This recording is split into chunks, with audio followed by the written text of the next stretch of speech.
రాజు ఆశ్చర్యంతో నిలిచిపోయాడు. ఇది సాధారణ చేప కాదని అనుకున్నాడు.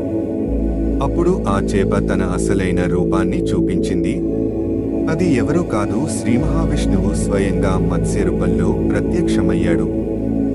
విష్ణువు సత్యవ్రతునితో ఇలా అన్నాడు: రాజా, త్వరలో మహాప్రళయం రానుంది. ఈ లోకం అంతా నీటిలో మునిగిపోతుంది.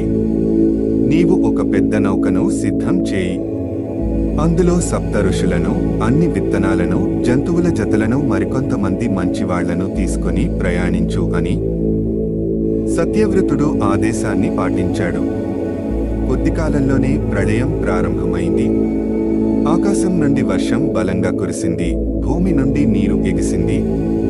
ప్రపంచం అంతా నీటితో నిండిపోయింది. అప్పుడు మత్స్యరూపంలో విష్ణువు మళ్లీ ప్రత్యక్షమయ్యాడు. అతని తలపై ఉన్న కొమ్ముకు సర్పరాజు వాసుకిని కట్టి ఆ నౌకను లాకాడు. నౌకలో ఉన్న ఋషులు, విత్తనాలు, జంతువులన్నీ రక్షించబడ్డాయి.